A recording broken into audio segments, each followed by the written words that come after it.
বাহ, তুমি তো খুব সুন্দর চা বানাও। কোথা থেকে শিখলে এই চা বানানো? আমার মা আমাকে শিখিয়েছে।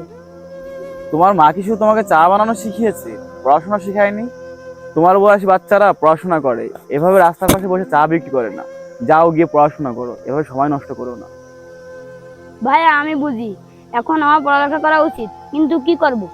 আমার এই কাজটি করাও অনেক জরুরি। কথা তো অনেক বড় বড়ই বলছো, কিন্তু তুমি জানো না ভবিষ্যৎ তখনই করবে যখন তুমি পড়াশোনা করবে। কিন্তু আমার মনে হয় না তোমার মতো বাচ্চারা কিছু করতে পারবে। মা বাবাকে বলো পড়াশোনা শেখানোর জন্য।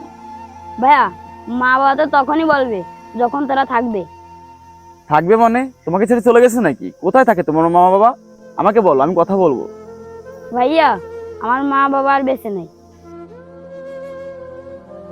ভাইয়া, আমি এখানের পিছনে বস্তিতে থাকি আমার ছোট ভাইকে নিয়ে।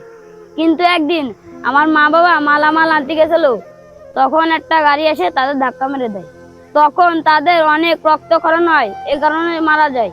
যে গাড়িওয়ালা ধাক্কা দিছিল সে তো তখন হসপিটালে নিয়ে যেত, তাহলে তারা আজকে বেঁচে যেত। কিন্তু ওই গাড়িওয়ালা পালিয়ে যায়, আমার মা বাবাকে কেউ হসপিটালে নিয়ে যায়নি। আচ্ছা ভাই, একটা কথা বলো তো, এটা কবের ঘটনা? ভাইয়া, এটা নতুন বছরের রাতের ঘটনা। আরে, অ্যাক্সিডেন্ট তো আমার বউ করেছিল। কেন আমরা বাচ্চাটির বাবা মাকে হসপিটালে নিলাম না?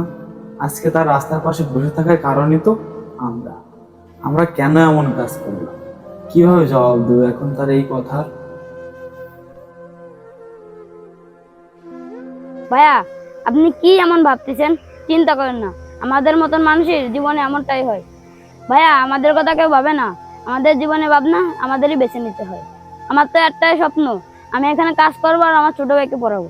আর আমি আমার ভাইকে এটাও শিখাবো, যদি কারো সাহায্যের দরকার হয় তাকে যেন সাহায্য করে, সেখান থেকে পালিয়ে না আসে। কারণ শুধু তাকে উপকার করা হয় না, তার ফ্যামিলিকেও উপকার করা হয়। আচ্ছা, একটা কথা বলো তো, তোমার বয়স তো অনেক কম, কিন্তু এত বড় বড় কথা বলা কোথা থেকে শিখেছো তুমি? ভাইয়া, এখানে শেখার কোনো দরকার নাই, একটা মানুষের পরিস্থিতি তাকেই শেখায়। আচ্ছা, তুমি কি পড়াশোনা করতে চাও না আর তোমার ভাইকে পড়াশোনা করাতে চাও না?